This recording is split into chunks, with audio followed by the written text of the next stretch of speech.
Secondly, we dismantle and we silence the community sector, another key provider in this area. And we do so through funding cuts, and we do so through restructuring the community sector in a way that independence is lost.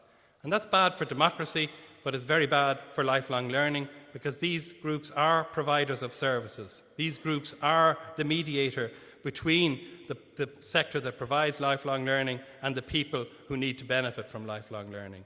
These groups are the people that build an advocacy, a voice, a source of power, a source of motivation for communities experiencing inequality.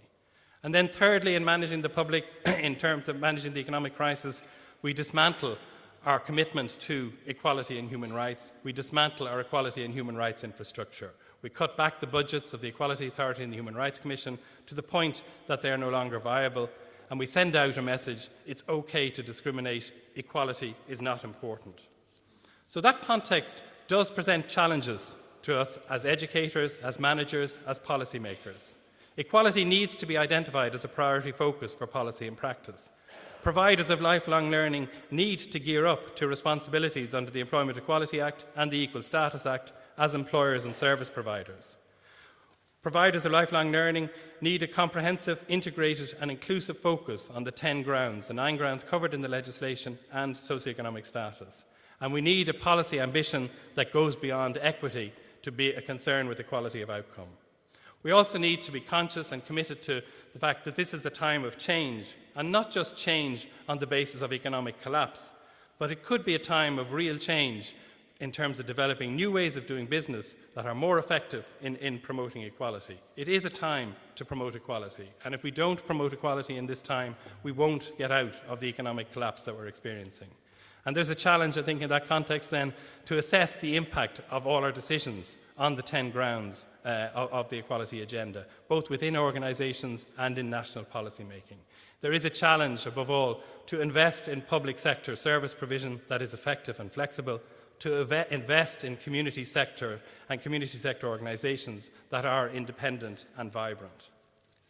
Turning then from the problems in relation to education, equality and recession, to look at the 3 sort of practical issues: policy making, institutional practice and individual behaviours or individual organisation. In terms of policy making, 3 points. We need to establish equality as a policy goal, an equality that is concerned with access to resources and educational status, equality that is concerned with an access to a status and a standing for difference in our society and adjustments being made to take account of that difference, an equality that is concerned with access to influence and power for groups currently experiencing inequality. Secondly, we need a dual strategy of equality mainstreaming in lifelong learning and targeted provision. Equality mainstreaming is about general provision being accessible to and of benefit to groups experiencing inequality.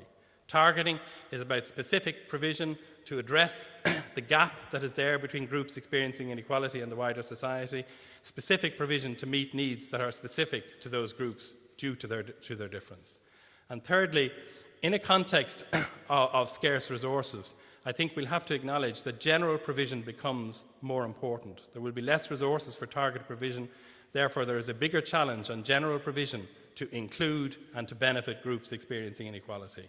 We need to assess the impact of that provision, the impact of planning, policy and practice in that in general provision in terms of who benefits, is there discrimination, is difference adjusted for, does this provision and practice promote equality? And that needs to happen across the 10 grounds. It cannot be business as usual and just doing more business as usual. It has to be about flexibility and change.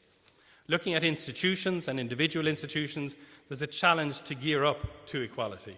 There's a challenge to become equality competent, to be able to eliminate discrimination, to be able to make adjustments for difference, to be able to promote and advance equality.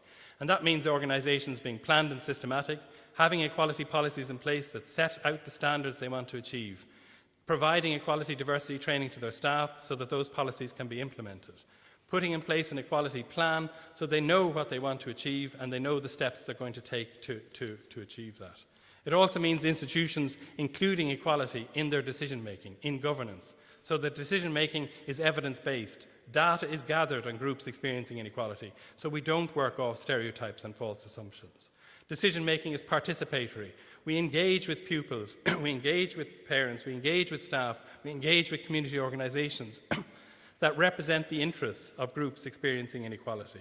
And thirdly, decision-making, where again we assess the impact of decisions on groups that are currently experiencing inequality. And that does require particular types of practices within institutions. It does require trust building. That it is not inevitable that groups experiencing inequality will trust organisations providing lifelong learning, whether formal or non-formal. There needs to be the notion of creating safe spaces where people can feel welcome in their difference and where people can know this is a space that is friendly to travellers, to people with disabilities, to women, to whatever group is experiencing inequality. We need organisations committed to outreach and going out to people face to build trust and to build a conversation and to build a dialogue. Secondly, there needs to be a practice of leadership, and leadership that isn't about the current sort of authoritarian models, but that is more about people holding the status and role of leader through the consent and participation of all stakeholders. But we do need informed, high-profile, pro-equality leadership within educational institutions. And thirdly, the practice of ownership. That ownership for equality needs to be spread right throughout the organisation. So it's not the responsibility of the leader, it's not the responsibility of the equality officer, it's everybody's responsibility and part and parcel of the way people do their work. And we won't get there without a new political will, without educators and managers in the sector taking on to champion equality, without public sector agencies like Pubble taking on to speak for equality, and without a vibrant and independent community sector. Because equality in our society does not have traction at the current moment. It needs champions to demand that this must be a core value for people, for the economy, and for the society. And there is a very strong and powerful case for that we know that inequality diminishes people. Discrimination diminishes people's dignity. Disadvantage damages people's human worth. We also know that a commitment to equality enhances organisational performance. So educational establishments that commit to equality in a planned and systematic way will be more creative, will be more innovative, will be more productive, will enjoy greater loyalty within the organisation. We know that equality is necessary for economic growth. Recent research has proven that a more gender-equal labour market across the European Union would contribute a staggering 27% to GDP on average across the member states of the European Union. And yet, at a time when economic growth is plummeting, we choose to disinvest in equality rather to invest in inequality. And we also know that equality is crucial for societal well-being, that more equal societies do better. More equal societies have less mental health issues, less violence, less rates of imprisonment, higher life expectancy, greater social mobility, greater levels of trust and educational attainment. So in summary, I suppose, we have real problems in terms of the way we're managing the recession, in terms of our approach to equality, and in terms of an education system that continues to discriminate. We're challenged, I suppose, to develop new practices in the way we make policy, in the way we organise our institutions, and in the practices of leadership, ownership of equality issues and building trust. And we need to do this for people, for organisational performance, for society, and for the economy. But I suppose in conclusion, just emphasising the notion of leadership within institutions, but calling, I suppose, for a wider leadership in society. We are in an economic crisis, but we do have an equality crisis. We have also induced crisis in key players in lifelong learning, in the community sector and in the public sector. And it is a bit artificial, in some sense, to be talking about lifelong learning and educational exclusion and what we now need to do without taking on board that crisis that is there, crisis that is not being addressed, and crisis that is being purposefully induced.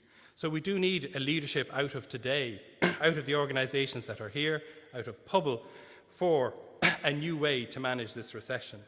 A leadership for equality in our society, a leadership for restoration of a vibrant and independent community sector, a leadership for effective and flexible and adequate public sector services, a leadership, in other words, for the very possibility of lifelong learning. Thank you.